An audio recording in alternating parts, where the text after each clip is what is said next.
बिस्मिल्लाहिर्रहमानिर्रहीम। कुछ अमाल ऐसे हैं जिनकी बहुत ज़्यादा फजीलत आई है, ख़ास तौर पे अशरा ज़ुल हज के हवाले से। और दो नफल जो है इन रातों में, जो ज़ुल हज की रातें हैं, रात के आखिरी हिस्से में, आखिरी तिहाई हिस्से में पढ़ने की बहुत ज़्यादा फजीलत है। हत्ता कि काबा के हज और रोज़ा रसूल सल्लल्लाहु अलैहि वसल्लम की ज़ियारत जो है वो इंसान को मिलेगी और फिर जन्नतुल फिरदौस में ठिकाना मिलेगा।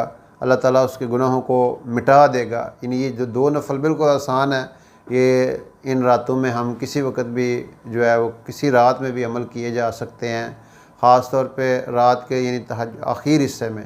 तो इसमें तरीका इसका, इस नमाज का ये है कि हर रकत में सूरत फलक और सूरत वन नास जो है आखिरी दो सूरतें एक एक दफ़ा पढ़नी है।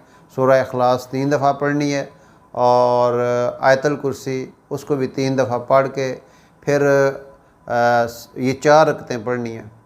ये 4 रकतें इस तरतीब से पढ़नी है।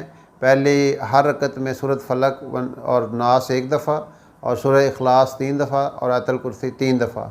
ये 4 रकतें इस तरह पढ़ के दुआ मांगनी है। और दुआ से पहले अल्लाह ताला की हम्दो सना इस तरह करनी है, सुबहान ज़िल मुल्क वल मलकूत, सुबहान ज़िल इज़्ज़त वल अज़मत वल हैबत वल कुदरत वल किब्रिया वल जबरूत, सुबहानल मलिकिल हय्यिल लज़ी ला यनाम व ला यमूत, सुब्बूहुन कुद्दूसुन रब्बुना व रब्बुल मलाइका, अल्हम्दुलिल्लाह कसीरन तय्यिबन मुबारकन फ़ी, अल्लाहु अकबर कबीरा, रब्बना जल्ला जलालुहु व कुदरतिही व कुल्ल मकान।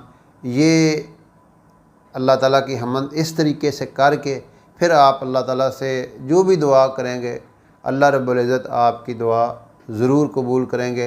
अल्लाह ताला हमें अपने नबी अलैहिस्सलातु वस्सलाम की हकीकी इत्तबा और आपके तरीके पर चलने की तौफ़ीक अता फ़रमाए।